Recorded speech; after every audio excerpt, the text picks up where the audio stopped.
HMM. Kata pertama kali yang muncul di benak gua kalau kita ngomongin HMM adalah kesempatan. Kita tahu kalau misalkan HMM ini orang-orangnya beragam.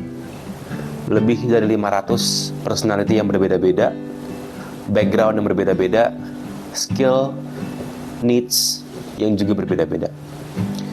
Dan semua orang berhak untuk mengaktualisasikan apa yang dipikirkannya dan apa yang diinginkannya di HMM ini.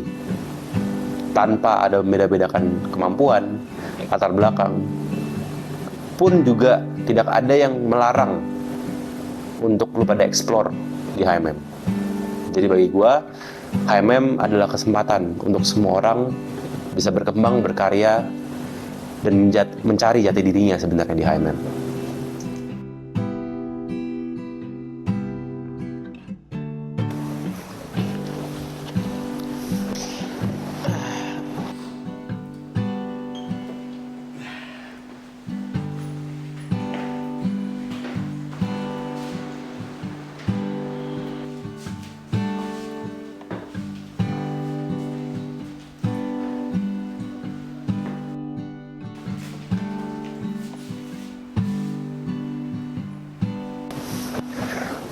Halo, gue Wilnat, Prince HMM ITB, BP Pemimpin Intelektual. Halo, nama gue Raka dari Kepala Departemen Social Service BP Pemimpin Intelektual. Halo, kenalin, gue Irham, Kepala Departemen Career Development dari BP Pemimpin Intelektual. Halo, gue Calvin sebagai Kepala Departemen Public Relation dari BP Pemimpin Intelektual. Halo semuanya, kenalin gue Isyam, Kepala Biro Human Capital BP Pemimpin Intelektual. Halo, gue Timot, gue Kepala Biro Creative Communication and Information BP Pemimpin Intelektual. Halo semuanya, gue Revan, gue Kepala Departemen Student Welfare dari BP Pemimpin Intelektual. Halo, kenalin, gue Faris sebagai General Secretary BP Pemimpin Intelektual. Oke, pemimpin intelektual. Pada dasarnya, pemimpin intelektual itu hadir atas dasar keresahan, mimpi, dan juga visi yang gue punya untuk HMM pada saat awal itu. Alasan kenapa gue mau jadi Prince itu ada 3. Yang pertama itu karena pada saat itu gue punya keresahan di HMM. Dan teman-teman terdekat gue, yang mana friend-friend gue juga, merasakan keresahan itu. Dan gue merasa bahwa mereka ini sebenarnya orang-orang yang punya potensi ya.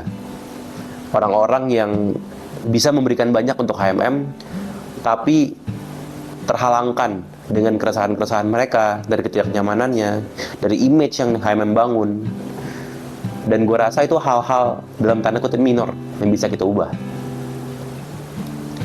Atas dasar itu saya berpikir, kenapa harus di HMM? Kena banyak opportunity lain yang bisa kita explore, yang bisa gue explore pada saat itu. Dan pada akhirnya gue memilih HMM karena HMM ini merupakan tempat yang terdekat bagi gue dan bagi friend-friend gue semua dari awal gue masuk di semester 3. Dan gue belum siap untuk meninggalkan mereka dengan segala ketidakidealannya, tanpa ada usaha untuk mengubah. Selama gue jadi Prince, ada 2 momen paling berkesan yang akan gue ingat sepanjang masa. Yang pertama itu di saat ada 8 orang hebat di HMM di Griffon Engine yang bersedia untuk membantu gue di awal kepengurusan. Sebenarnya motivasi gue sekedar bantu-bantu aja sih. Bantu-bantu BP, bantu-bantu Wilnat, bantu-bantu HMM. Kayak yang udah pernah gue bilang, gue selalu ada buat HMM. I'm always be and I always have been. Karena sebenarnya gue di HMM ini cuma mau ngebantu orang, dan waktu itu Wilnat butuh bantuan gue, jadi gue mengisi posisi itu. Karena satu, gue diajakin sama Wilnat awalnya, dan di situ gue nolak dulu sebenarnya. Gue awalnya sama sekali nggak mau jadi BP sebenarnya. Nah, sebenarnya awalnya gue nggak mau, dan Gue sebenarnya dulu bener-bener udah ngomong gak mau. Ya sebenarnya gue belum ngeyain Wilnat sih untuk jadi kepala biro, tapi ya udah gue yain sekarang. Tapi entah kenapa di akhir-akhir menuju deadline nama-nama BP, gue tergerak. Dulu gue selalu punya prinsip bahwa setiap suatu jenjang yang gue lakuin atau gue laksanain, gue harus tahu dan harus ngerasain sampai akar-akarnya. Dan jadi BP salah satu bentuk cara gue untuk tahu HMM sampai akar-akarnya. Intinya gue mau belajar terus sama anak-anak HMM. Jadi gue pengen belajar bareng. Kalau belajar sendiri kan nggak asik ya. Nah, gue pengen belajar bareng sama anak-anak HMM. Prosesnya adalah Wilnat nanya kesediaan gue dan gue jual mahal dikit tapi akhirnya gue bersedia. Tapi gue janji kalau misalnya Wilnat menang, itu gue bakal bantu dia. Awalnya bahkan bukan untuk BP, gue bantu-bantu aja, tapi Kalau prosesnya kenapa jadinya gue, ya tadi gue sebenarnya belum ada agreement sih sama si gendut Wilnat. gue diajak ngobrol sama Wilnat, terus kayak dipaksa sama dia buat jadi kepala biro. Alasannya waktu itu karena dia suka ngelihat foto-foto gue di akun Instagram second gue, foto Timot. Udah sebatas itu doang. Tapi ya udah, selama gue jadi promotornya dia, kita udah sama-sama tukar pikiran, dan apapun yang jadi mimpinya dia tuh ada yang gue pengen juga gitu dalamnya. Jadi ya kalau emang itu yang gue pengenin, ya kenapa enggak gitu. Makanya gue terima waktu itu Wilnat nawarin gue sebagai kepala biro Hima. Well, alasan gue yang sebenarnya dulu gue punya mimpi buat HMM. Jadiin HMM tuh first choice-nya anak HMM untuk berkembang gitu di berbagai aspek gitu. Proker, berkesan. Paling ini sih yang bisa gue kepikiran itu waktu company visit ke Unilever. Nah, di sana tuh kan dikasih voucher makan tuh. Tapi tololnya kan dari satu orang dapat satu. Tapi si Alip itu tuh dia ngambil sisaannya tuh buat dia sendiri. Jadi dia dapat 3 porsi. Jadi dia makan 3 porsi sendiri, di saat yang lain tuh 1 porsi. Kalau momen berkesan sebenarnya di Sosmas itu gue sangat senang karena selama keberjalanannya itu menurut gue sangat berkesan. Oke, kalau di proker gue tentunya machining sama TFS. Jadi kenapa itu paling berkesan? Pas periode itu angkatan gue tuh lagi kerja praktek pada magang, dan gue harus stay di Bandung untuk ngurusin adik-adik gue dari M22 untuk yang ngerancang machining sekaligus mereka training forcer. Yaitu gue ngerasa apa ya, dia ditinggal aja gitu sendirian, ya cuman ditemenin sama Wilnat berdua gitu ya. Gue bosen juga gitu ngeliat mukanya dia tiap hari, dan ditambah gue juga harus ngelaksanain kewajiban buat magang juga. Jadi gue berangkat pagi jam 7 buat magang sampai jam 6 sore. Jam 6 sore tuh harus berangkat lagi ke kampus, malamnya nemenin adik-adik lagi gitu. Pas nge-BP, semua momen berkesan sebenarnya buat gue. Ya, walaupun nggak semua proker pasti bisa gue ikutin karena satu dan lain hal, tapi setiap momen-momen sama friend-friend gue dari angkatan gue, angkatan atas, angkatan bawah bahkan, itu merupakan momen yang spesial buat gue. Karena gue tahu nanti akan datang masanya gue nggak akan bisa lagi main sama mereka-mereka. Jujur banyak banget deh. Gue ngomong ini agak malu-malu, tapi gue lebih Mungkin di Sekprins ya, jadi gue bisa kumpul-kumpul lagi dengan promotor-promotor gue, terus juga banyak juga kan yang terlibat di sana dari BPPA, dari Wilnatnya sendiri, dan itu menurut gue ya suatu momen kolaborasi yang menurut gue cukup oke lah. Jadi anggotanya yang super asik, orang-orangnya yang super impulsif dan segala macam, tapi pas kerja juga hebat banget. Itu yang bikin itu berkesan banget. Jadi kita bisa bikin environment Sosmas yang baik tuh ternyata sama-sama, itu sangat berkesan buat gue. Kalau dari segi proker, gue Pertama Wana Karsa itu menurut gue bagus banget Pengmas pertama, dan bahkan sampai sekarang masih sering ngobrol sama teman-teman kolaborasi farmasi juga sama Karvis. Wana Karsa sih. Wana Karsa ini pertama kalinya gua ke desa. Gua tiba-tiba waktu itu diajak oleh Raka sama Topo karena mereka butuh dokumentasi, dan karena waktu itu masih awal-awal kepengurusan banget, gua belum kenal staff gua. Jadi gue belum berani untuk nyuruh mereka turun, dan Atma pasti mendengar ini menganggap ini bullshit, cuman beneran kayak gitu. Terus ya udah, jadi gue yang turun waktu itu. Gue ikut mereka untuk ke desa. Wah, itu perjalanan yang sangat melelahkan, dan gue masih tidak melihat serunya gitu. Sosmas nih ngapain gitu, cuman capek doang.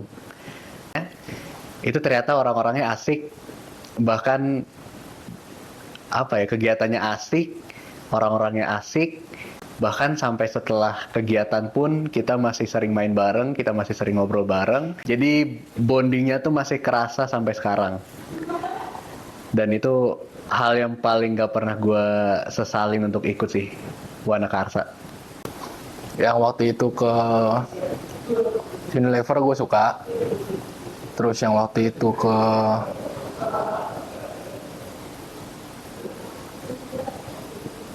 udah itu aja deh kayaknya. Kenapa emang lu suka yang ke Unilever? Nggak tahu sih, suka aja gitu, kayak sebenarnya lebih ke dapat makan siang. Pastinya kalau yang paling berkesan itu di mana gue ngeliat bahwa setiap divisi gue itu ada competition preparation, engineering product development, and research and learning. Itu mereka punya program kerja unggulan yang dimana benar-benar baru, fresh from the oven banget, dan pas gue lihat implementasinya tuh semuanya dapat impact-nya banget gitu. Ketika foto-foto organogram, kenapa? Karena itu gue hampir setiap hari selama 2-3 minggu keliling kampus. Gue dapat 10.000 steps, gue merasa lebih sehat, gue menemukan hidden spot di ITB, gue melihat bahwa anjir ITB ini bagus juga gitu. Dari pagi sampai sore gue melihat kayak gue kurang keliling ITB aja, gue cuma di daerah FTMD aja, dan ketika foto organogram gue baru sadar gitu, ITB ini bagus juga gitu. Pertama, managing people. Gimana orang-orang yang tadi gue bilang dengan background beda-beda, dengan gue yang belum pernah bekerja dengan mereka, gimana kita bisa satukan visi, satukan pikiran gitu ya, satukan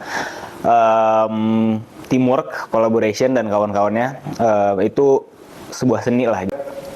Hal yang sangat menonjol yang gue pelajari adalah bikin kelompok suatu tim itu emotional bonding dan punya sense of belonging itu sangat penting banget. Dan itu yang gue bangga dari teman-teman Sosmas, dari orang-orangnya, itu bisa bikin environment yang sangat baik.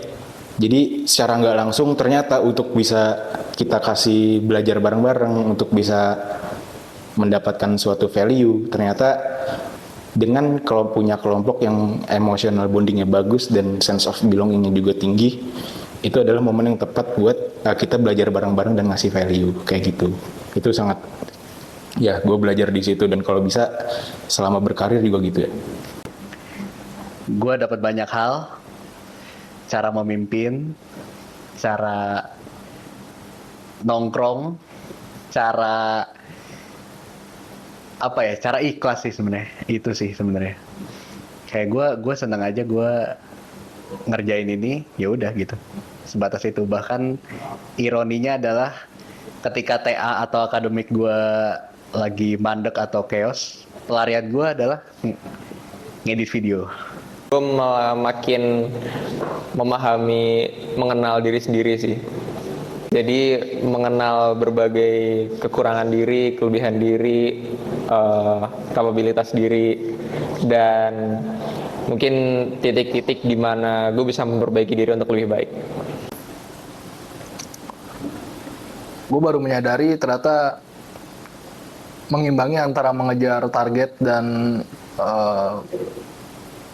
memperhatikan individu dari jajaran gue tuh cukup susah sebenarnya. Jadi poinnya adalah memberdayakan orang tuh tidak semudah yang orang-orang pikirkan. Hal-hal yang gue dapetin dan mungkin bakal gue kangenin, yang gue dapetin pertama rasa seneng sih, rasa seneng yang emang cuman di HMM doang gitu gue bisa kayak gitu. Rasa seneng yang bisa cuman di HMM dan gak ada di tempat lain seumur hidup gue. Terus yang kedua, rasa pertemanan sama angkatan gue, pertemanan sama adik gue M22, adik gue M23, pertemanan yang paling mengesankan di hidup gue gitu. Gue nggak bakal bisa ngelupain pertemanan ini sampai gue mati gitu. Terus apa lagi ya yang ngangenin? Ya paling renung repan sih. Yang gue dapetin satu kritik, Renung repan nih. Iya. dua cemooh, Gue sama repan tuh sebenarnya musuh dalam selimut aja sih. tiga perundungan. Jadi dia kadep internal yang kadep student welfare yang menurut gue pantas aja gitu buat dirundung gitu. Yang pantas aja buat dirundung emang tuh orang gitu. Dia musuh dalam selimut dan hati-hati aja kalau ketemu dia. Hati-hati. Kalau misalnya ada pesan untuk Repan, Pesan gue buat repan, yang pertama jangan sok belaga. Yang kedua jangan sok sehat, olahraga tiap hari. Udah sih, yang ketiga tolonglah lebih rajin mandi. Ya itu yang jeleknya. Tapi banyak hal yang gue dapet dari ketika gue menjabat. Momen bareng sama repan, tidur bareng sih. Tidur satu kasur sama repan itu momen yang paling nggak bakal bisa gue lupain sih seumur hidup gue. Repan nendang gue waktu dia tidur. Repan tiba-tiba palanya deket di pala gue pas gue bangun. Itu sih yang bakal gue selalu ingat seumur hidup gue. apa arti nge-BP buat lu? BP. Arti nge-BP buat gue, Apa arti BP menurut gue? Arti nge-BP buat gue ya. Arti nge-BP. Arti nge-BP itu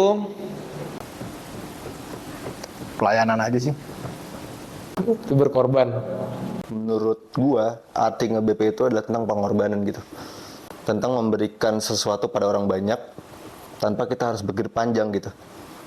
Tanpa mikir panjang, kita melakukan sesuatu tanpa timbal balik apapun ke kita gitu. Banyak waktu yang udah dikorbanin, waktu sama keluarga, waktu main sama temen lu, waktu lu belajar, waktu lu ngejar hal-hal lain mungkin yang bisa menambah portofolio lu.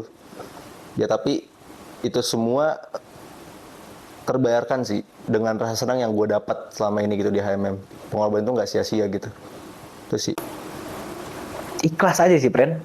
Ikhlas. Arti nge-BP bagi gue ikhlas sih. membantu dan menyediakan apa yang dibutuhkan oleh masa HMM ITB. BP menurut gue adalah cara atau persembahan terakhir gue untuk HMM karena selama di teknik mesin ini HMM itu udah kasih banyak ke gue dan ini adalah persembahan terakhir gue untuk HMM ITB. Apa ya? Nggak ada artinya kali. Tapi intinya kalau gue melakukan suatu hal itu mungkin lu baru nemu artinya. Dan menurut gue arti dari nge-BP adalah sebenarnya ngasih peran. Buat Orpheus Engine, ini karena gue udah ngelewatin ya. Pesan gue buat lu semua, puas-puasin Pak main sama angkatan lu. Bener-bener tiap hari main dah lu sampai mampus gitu. Karena nanti ada masanya angkatan lu tuh udah kepecah, udah ngejar impiannya masing-masing. Dan buat lu yang sering main, sering ketemu tiap hari, mungkin nanti frekuensinya bakal lebih menurun gitu. Jadi pesan gue buat lu semua, ya puas-puasin lah main. Apalagi nanti lu bakal nge-BP, ya main-main juga lah di situ. Itu wadah lu mungkin terakhir untuk main-main di kuliah gitu. Oke, pastinya buat Orpheus Engine tetap jadi angkatan yang solid, tetap jadi angkatan yang support satu sama lain. Apapun ide kalian, apapun yang mau kalian explore nantinya, terutama juga BP yang baru kepilih, Faza semangat terus. Semoga BP ke depannya juga semakin reliable dan juga semakin yang dibutuhkan anggotanya ke depannya. Pertama gue minta maaf sama lu semua. I've did a lot of mistakes. Tapi harapan gue selalu buat kalian semua adalah be better than kami gitu, Griffon Engine. Secara angkatan, secara BP, secara BKO, anything. Terus semangat, lakukan yang terbaik, dan jangan terlalu mikir panjang-panjang, supaya do one thing at a time aja. Oke, untuk Orpheus Engine, semangat terus lah belajarnya, semangat terus apa yang mau kalian lakukan. Terima kasih banyak buat Orpheus Engine karena kalian sering banget ikut kegiatan gue, terus banyak bantu-bantu gue juga dari selama nge-BP ini, suka ngobrol bareng juga. Oke, thank you buat Orpheus Engine. Oh, ini aja lah. Tingkatkan sopan santun. Itu aja. Semangat juga. Kena nih lo, setahun ke depan lo, mampus lo. Chaos lo setahun ke depan. Nggak, suka kurang ajar soalnya mereka. Oh gitu. Iya. Kemarin nih baru ada yang nyiram gua. Tetaplah perlu berangkatan, tapi jangan lupa juga kuliah. Lu udah mau masuk tingkat akhir semester 7 dan angkatan lu akan megang-megang BKO. Jadi coba lu bisa seimbangin, lu manage angkatan lu, karena nanti di kemudian hari lu nggak akan kemana-mana selain ke angkatan lu. Dan apapun yang menjadi kekurangan di BP-nya 21, tolong jadikan pelajaran. Yang bagus-bagus di BP-nya 21, tolong ditingkatkan lagi gitu. Tetap semangat buat BP 22 Orpheus Engine. Satu kata buat BP, pemimpin intelektual. Intelektual. Glorious. Mantap. Agent of change. Chaos anjing. Chaos. Ah. Fondasi. Gacor. Satu frasa lah. Boleh. Ya. BP pemimpin intelektual, BP paling jenius yang pernah ada.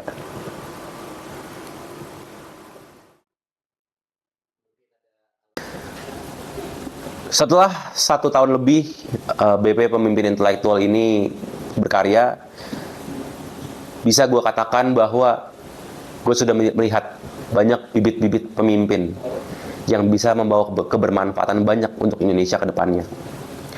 Walaupun gue harus sadari bahwa masih banyak kekurangan dari gue pribadi, dari ring 1, ring 2, bahkan HMM itu sendiri. Dan gue merasa bahwa BP gue ini berhasil untuk menjadi fondasi untuk HMM ITB yang lebih progresif, yang lebih adaptif, dan lebih maju. Dan gue harap ke depannya fondasi yang dibangun ini bersama kalian semua bisa membangun HMM menjadi himpunan yang megah di segala aspek, keilmuan, solidaritas, dan juga kemasyarakatan.